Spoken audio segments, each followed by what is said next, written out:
그러므로 생각하라. 너희는 그때 육체로는 이방인이요 손으로 육체에 행한 할례를 받은 무리라 칭하는 자들로부터 할례를 받지 않은 무리라 칭함을 받는 자들이라. 그때 너희는 그리스도 밖에 있었고 이스라엘 나라 밖의 사람이라.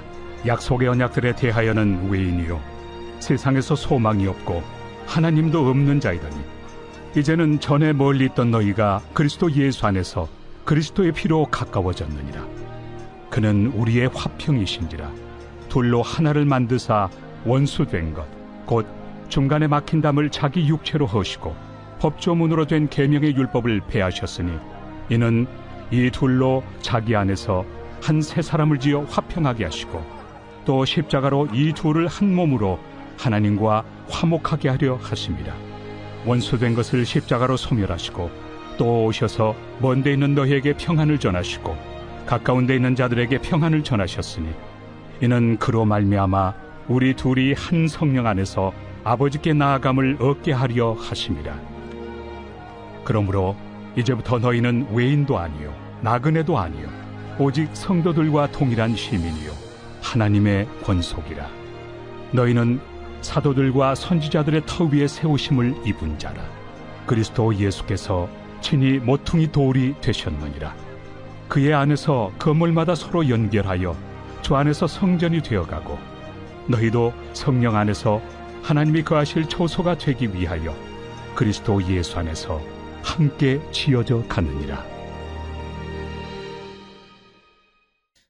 오늘 본문은 에베소서 2장 11절부터 22절까지, 제목은 우리의 화평이신 그리스도입니다. 저의 인생에서 제가 계획하고 준비했던 일들이 많았지만 계획에 없었던 일이 두 가지가 있습니다.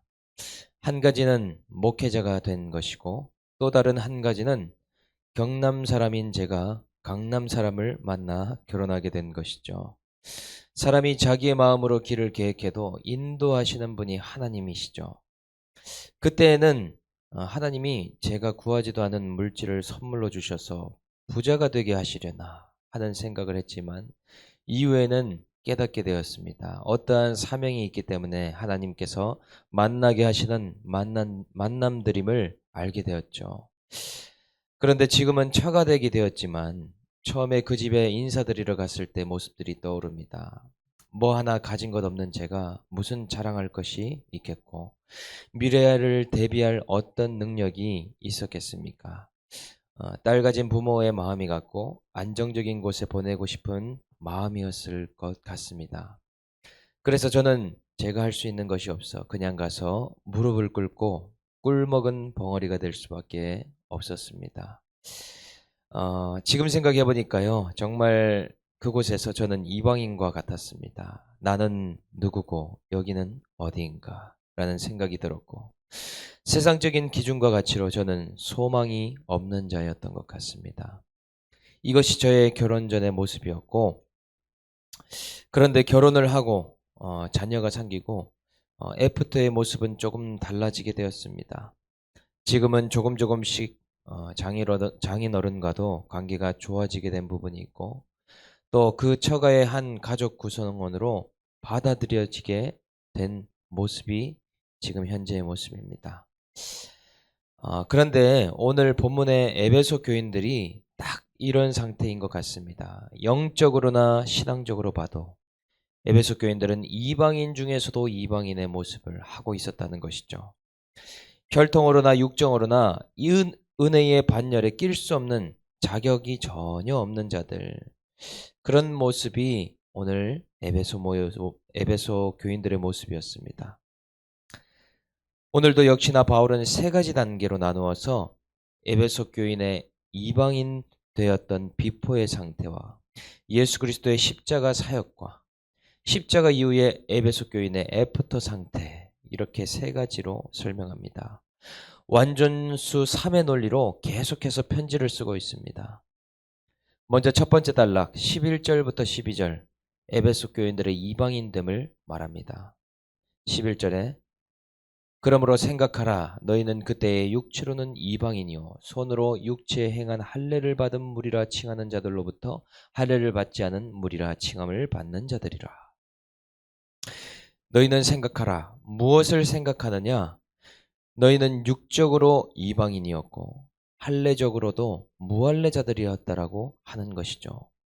이것은 혈과 육의 관점으로 너희는 택함을 받은 민족과는 거리가 먼 사람들이었다라는 것입니다. 그러니 은혜를 받을 수 있는 어떤 조건도 안 되는 것이 아니겠습니까? 옛날 우리나라 신라 시대 때 신분이 성골과 진골이 엄연히 다르듯이 신앙적인 출신이나 태생으로 봐서는 이스라엘과는 전혀 다른 민족이 바로 이 에베소 교인들이라고 바울은 설명하고 있다는 것이죠. 12절 그때에 너희는 그리스도 밖에 있었고 이스라엘 나라 밖의 사람이라 약속의 언약들에 대하여는 외인이요 세상에서 소망이 없고 하나님도 없는 자이더니 에베소 교인들은 예수 바깥에 있었던 자들이었고 이스라엘 사람도 아니며 약속의 언약과는 전혀 관계가 없는 사람이라고 바울은 기록합니다. 그러니 어떻습니까? 하나님께서 구원을 주실 어떠한 의무도 없고 언약과 또는 약속을 이행할 책임도 없는 그런 자들이 에베소 교인입니다. 그러니 세상에서 소망이 없고 하나님도 모르는 자들이라는 것이죠. 어제의 표현처럼 진노의 자녀들, 영적으로 사생아와 같은 자들이 에베소 교인들의 바로 원주소라는 것입니다. 이렇게 나의 영적 원주소를 아는 것이 겸손의 출발입니다. 영적인 사생자요, 소망이 없는 자, 하나님을 알 수도 없는 상태였음을 깨닫는 것이 내가 받은 은혜의 크기가 얼마만큼인지를 깨닫는 비결입니다. 마치 폭포수의 낙차 크기만큼 훌륭한 경치를 만들어내듯이 하나님의 사랑의 크기와 나의 이방인됨의 낙차가 클 때 은혜는 더욱더 커지게 되는 것이죠. 이런 상태에서 무엇이 변화를 일으키게 됩니까? 13절에 이제는 전에 멀리 있던 너희가 그리스도 예수 안에서 그리스도의 피로 가까워졌느니라. 예수 그리스도께서 십자가에 흘리신 피가 큰 변화를 일으키게 됩니다. 보라 세상 죄를 지고 가는 어린 양이로다.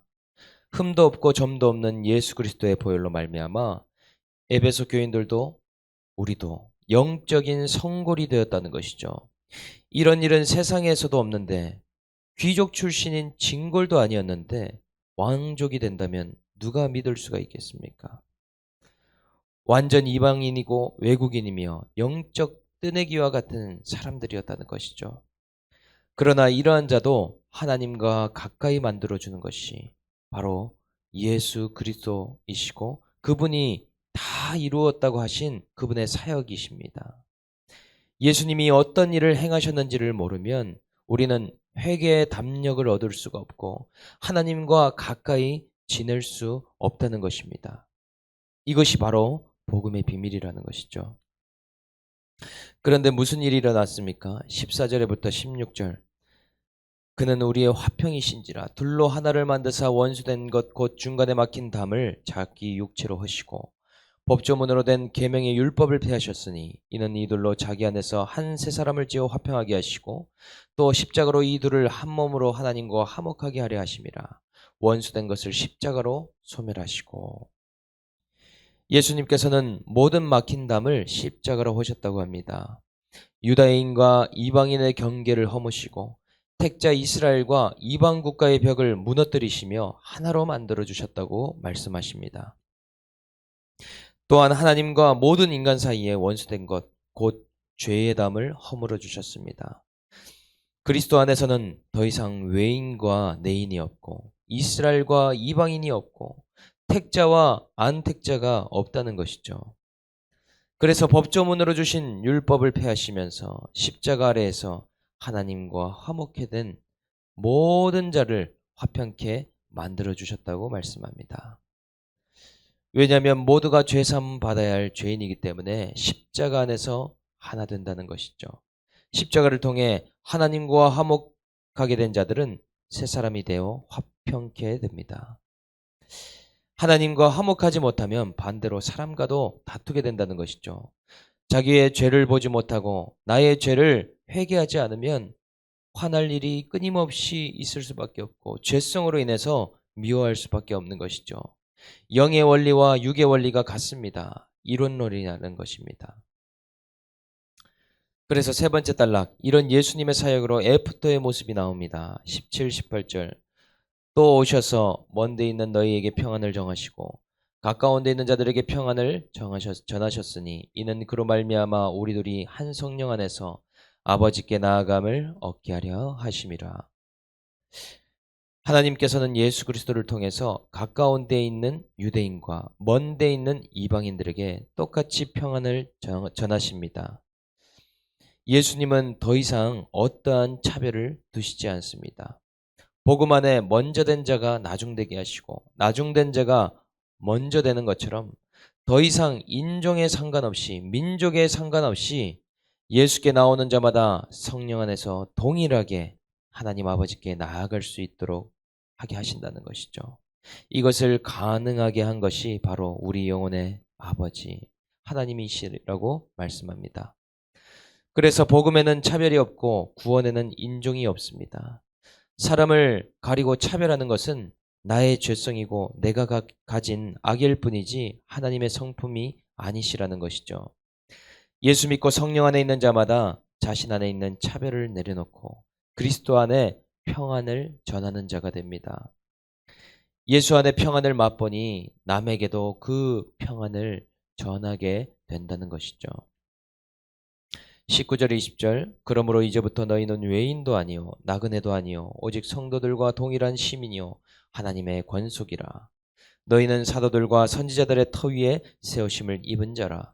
그리스도 예수께서 친히 모퉁이 돌 되셨느니라. 정말 외국인이고 이방인이며 영적 사생자와 같은 자들이 이제 이스라엘과 같이 동일한 하나님 나라의 시민이 되고 하나님의 권속이 되었다고 말씀합니다. 신분이 완전히 달라진 것이죠. 차별 없는 천국 백성, 하나님 나라의 한 가족이 되었다라고 말씀하고 있습니다. 이러한 일이 일어난 이유는 사도들과 선지자들의 터 위에 세우심을 입게 된 결과라고 이야기하고 있습니다. 예수님과 함께 고난받으며 순교하고 피 흘린 복음의 수고로 인해서 너희가 세우심을 입었다 말씀하신다는 것이죠. 이렇게 영적 이방인들, 불신 가족과 불신 자녀들이 예수 안으로 들어오기 위해서는 복음의 수고와 헌신 그리고 희생이 필요합니다. 그냥 세우심을 입지 못한다는 것이죠. 날마다 가정에서 믿지 않는 자녀들을 위해 십자가를 지는 적용을 해가고 믿지 않는 남편을 위해 손발이 가는 구원의 수고와 희생이 없이는 세우심을 입지 못한다는 것입니다.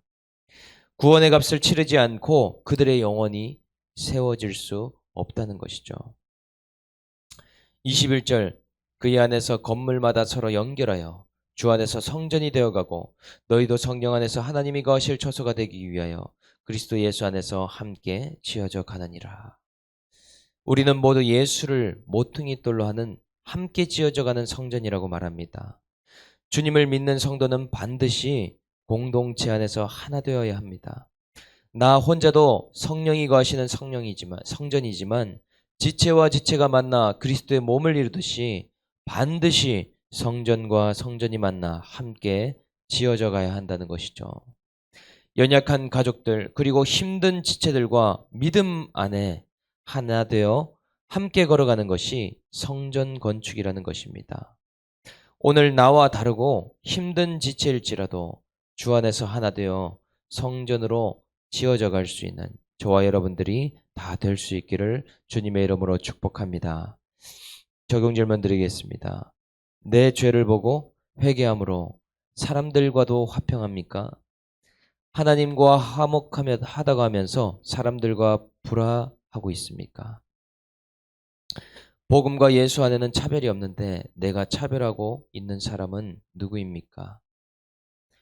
복음의 수고와 희생으로 예수 안에 세우심을 입도록 해야 할 불신가족, 영적 이방인은 누구입니까? 주 안에서 함께 성전으로 지어져 가야 할 사람은 누구인가요? 함께 기도하겠습니다. 하나님 아버지 감사합니다. 육적으로 이방인이었고 할례로는 무할례인이며 그리스도 밖에 있는 저에게도 복음의 빛을 비춰주심에 감사합니다. 저는 전혀 세상에 소망이 없었고 하나님도 없는 자였는데 예수의 보혈로 말미암아 이 자리에 오늘 서 있음을 고백합니다. 먼저는 날마다 회개함으로 하나님과 화목하게 하시고 예수 안에서 가족들과 주변 지체들과도 화평한 복을 누릴 수 있도록 은혜를 베풀어 주시옵소서. 그리하여 성령 안에서 주의 성전으로 함께 지어져가는 저희 모두가 될 수 있도록 주님 인도하여 주시옵소서. 복음에는 차별이 없는데 사람 안에 차별이 있다고 말씀하십니다. 내 안에 옳고 그름과 좋고 싫음과 끼리끼리의 그런 것들이 다 무너지게 하셔서 성령 안에 하나 되어 연합하고 화목함으로 하나님께 나아감을 없는 세계비전 공동체가 될 수 있도록 인도하여 주시옵소서. 하나님, 코로나 가운데도 이 나라 이 민족을 기억하여 주시고 정말 이방인 같던 대한민국이 어떤 상태에서 은혜를 입었는지 기억함으로 회개하고 마지막 때에 하나님이 거하실 처소로 준비될 수 있도록 역사하여 주시옵소서. 감사를 드리며 우리를 구원하신 예수 그리스도의 이름으로 간절히 기도드립니다. 아멘.